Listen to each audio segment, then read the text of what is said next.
ഒ.ജെ. ജനീഷ് എന്ന കായിക മന്ത്രി മറ്റൊരു ലെവലിലേക്ക് നീങ്ങുകയാണ്. മെസ്സിയുടെ വരവും സ്പോൺസറുടെ തട്ടിപ്പും പിണറായി വിജയൻ്റെ പിന്തുണയുമെല്ലാം കേരളം ചർച്ച ചെയ്യുമ്പോൾ യഥാർത്ഥത്തിൽ കായിക മന്ത്രി ജനീഷാണ് ഇപ്പോൾ താരമാകുന്നത്.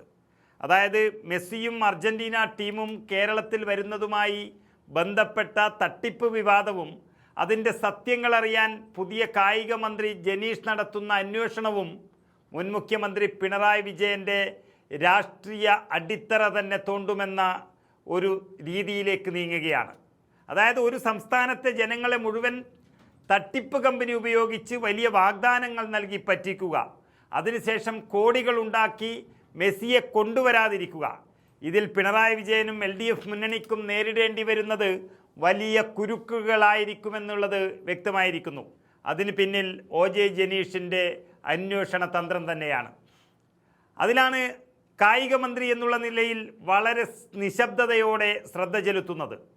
മുൻ കായിക മന്ത്രി വി. അബ്ദുൾ റഹ്മാൻ്റെ നേതൃത്വത്തിൽ മെസ്സിയെ കൊണ്ടുവരാൻ നടത്തിയ നീക്കങ്ങളിൽ ഗുരുതരമായ നിയമലംഘനങ്ങളും ക്രമക്കേടുകളും നടന്നതായി കായിക വകുപ്പിൻ്റെ പ്രാഥമിക അന്വേഷണ റിപ്പോർട്ടിൽ തന്നെ വ്യക്തമാക്കുന്നു. ഈ ഇടപാടിൽ ക്രമക്കേടുകളൊന്നും നടന്നിട്ടില്ല എന്നാണ് പിണറായി വിജയൻ പരസ്യമായി പ്രതികരിച്ചത്. എങ്കിലും റിപ്പോർട്ടറിലെ കണ്ടെത്തലുകൾ പിണറായിയുടെ വാദങ്ങളെയെല്ലാം തള്ളുന്ന രീതിയിലുള്ളത് എന്ന് മാത്രമല്ല, അതെത്രത്തോളം തട്ടിപ്പാണെന്നുള്ളതിൻ്റെ ആഴവും പരപ്പും മനസ്സിലാക്കാൻ തന്നെയാണ് ഇപ്പോഴത്തെ കായിക മന്ത്രിയുടെ നിർദ്ദേശവും അതിന് അദ്ദേഹം നേരിട്ട് നിയന്ത്രണം നൽകുന്നതും. സ്വകാര്യ സ്പോൺസർക്ക് അർജൻറ്റീന ഫുട്ബോൾ അസോസിയേഷൻ ചുമത്തിയ പിഴ അല്ലെങ്കിൽ നഷ്ടപരിഹാരം അത് ഒഴിവാക്കി കൊടുക്കാൻ 2025 അന്നത്തെ പിണറായി വിജയൻ സർക്കാർ അർജൻറ്റീനയിലെ ഇന്ത്യൻ അംബാസിഡർ വഴി നയതന്ത്ര ഇടപെടൽ നടത്തിയതിൻ്റെ തെളിവുകളെല്ലാം പുറത്തു കൊണ്ടുവന്നത് കായിക മന്ത്രിയുടെ കഴിവ് തന്നെയാണ്. ഒരു സ്വകാര്യ കമ്പനിക്ക് വേണ്ടി സർക്കാർ ഔദ്യോഗിക സംവിധാനങ്ങളെല്ലാം ദുരുപയോഗം ചെയ്തുകൊണ്ട് നടത്തിയ എല്ലാ തട്ടിപ്പുകളും പിണറായിക്ക് വലിയ തിരിച്ചടിയാകാൻ പോകുന്നു.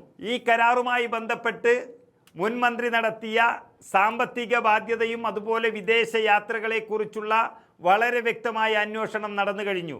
വിദേശ യാത്രകൾക്ക് ഏകദേശം 14 ലക്ഷത്തോളം രൂപയുടെ സർക്കാർ പണം ചെലവാക്കിയിട്ടുണ്ട് എന്നും ചട്ടങ്ങൾ പാലിക്കാതെയാണ് ആ പല നീക്കങ്ങളും നടന്നത് എന്നും മന്ത്രി ജനീഷ് ചൂണ്ടിക്കാട്ടുകയാണ്. മുഖ്യമന്ത്രി അറിയാതെയാണോ ഇത്തരം വലിയൊരു വിദേശയാത്രയും ഔദ്യോഗിക നീക്കങ്ങളും ഒക്കെ നടന്നതായി എന്ന ചോദ്യം പ്രതിപക്ഷവും അന്വേഷണ സംഘവും ഉയർത്തിക്കഴിഞ്ഞു. അതിൻ്റെ മുകളിൽ വലിയൊരു അന്വേഷണം നടക്കുമ്പോൾ അത് പിണറായി വിജയന് തന്നെയാണ് പ്രശ്നമായി മാറുന്നത്. ഔദ്യോഗിക ഫയലുകളുടെ ലഭ്യതക്കുറവ്, മുൻ സർക്കാരിൻ്റെ കാലത്ത് ഒപ്പുവെച്ച കരാറുകളുടെയും സ്പോൺസറെ തിരഞ്ഞെടുത്തതിൻ്റെയും മാനദണ്ഡങ്ങൾ അടങ്ങിയ പല പ്രധാന ഫയലുകളും വകുപ്പിൽ ലഭ്യമല്ല എന്ന് കായിക മന്ത്രി ജനീഷ് ഇപ്പോൾ വ്യക്തമാക്കിയിട്ടുണ്ട്.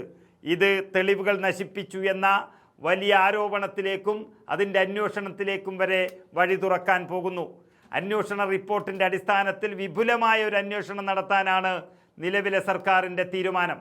മുൻ കായിക മന്ത്രിക്കെതിരെയും അന്നത്തെ തീരുമാനങ്ങൾക്കെതിരെയും അതെടുത്ത മുഖ്യമന്ത്രിക്കെതിരെയും ഉയർന്നു വരുന്ന അന്വേഷണങ്ങൾ അന്ന് ഭരണത്തലവനായിരുന്ന പിണറായി വിജയൻ്റെ പ്രതിച്ഛായ നേരിട്ട് ബാധിക്കുന്ന തരത്തിലേക്ക് കാര്യങ്ങൾ നീങ്ങുന്നു.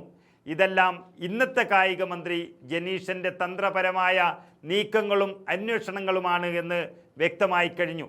ഇനി സ്പോൺസറായിരുന്ന ആൻഡോ അഗസ്റ്റിനും അതുപോലെ തന്നെ മുഖ്യമന്ത്രിയായിരുന്ന പിണറായി വിജയനും അത്ര പെട്ടെന്ന് എന്ത് പറഞ്ഞും പിൻവാങ്ങാൻ കഴിയാത്തൊരവസ്ഥയിലേക്ക് കാര്യങ്ങൾ നീങ്ങുന്നു എന്നുള്ളതാണ് യാഥാർത്ഥ്യം.